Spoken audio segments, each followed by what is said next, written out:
Salut Mehdi, alors on est samedi après-midi, il y a de la petite vague hein, quand même, mine de rien, et toi tous les samedis tu fais des cours de surf aux petits jeunes.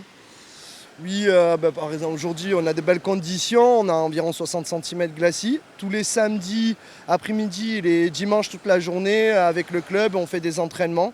Il y a pour les enfants, on en a à l'eau qui ont 6 ans, 7 ans. Et ça va jusqu'à 60 ans. On a quelques adultes qui partagent avec eux la session. Là, en toute sécurité, parce que sur le spot, la plupart du temps, on est à pied.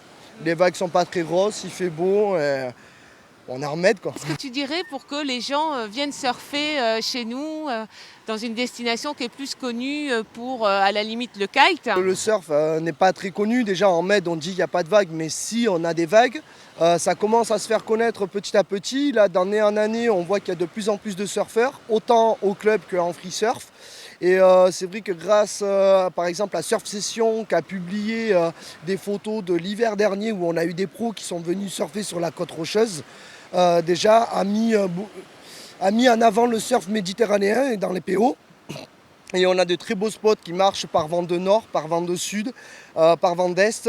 Et selon où on se trouve avec le vent, on peut avoir des vagues. Et c'est ça qui est bien parce que la plupart des spots sont sableux et on peut avoir aussi des spots rocheux. Pourquoi je dirais aux gens de venir surfer ici? C'est plus facile d'apprendre le surf en Méditerranée parce que la vague elle est moins puissante. On apprend en douceur le surf.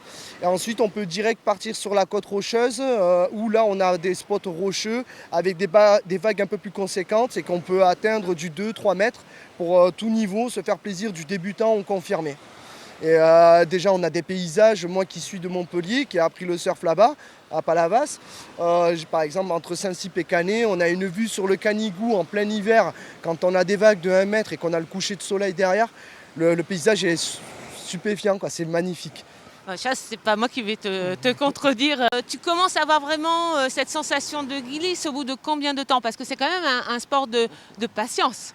C'est un sport de patience, oui, parce que déjà il y a la quête de la vague, parce qu'en Med, il n'y a pas tout le temps des vagues, il faut tout le temps regarder la météo.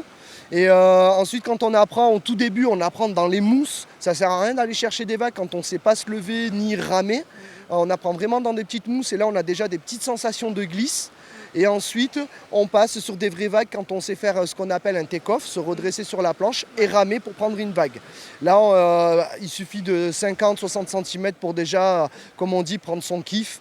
Vraiment prendre de plaisir. Moi qui surfe depuis 20 ans, des fois j'arrive vraiment à hurler sur une vague qui fait 50 cm parce qu'elle est magnifique et la sensation elle est là, quoi. Elle est là. Ah oui. Et toujours cette sensation de liberté, de faire corps en fait avec la nature, hein, clairement. Hein. Tout à fait, c'est vraiment une union avec la nature, comprendre la mer, ses dangers, comprendre comment elle fonctionne et essayer de faire qu'un avec, parce que c'est une onde naturelle avec laquelle on s'amuse et qui peut être magique selon les conditions météo qu'on a.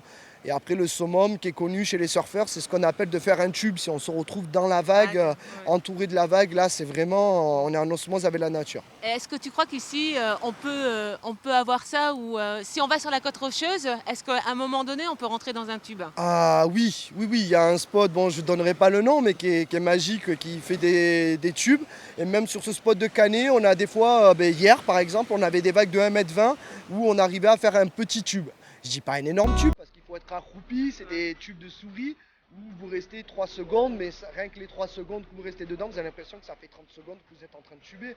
Mais là, sur ce spot, ça arrive qu'on ait des vagues où on arrive à faire des tubes de 6-7 secondes, qui sont jolis.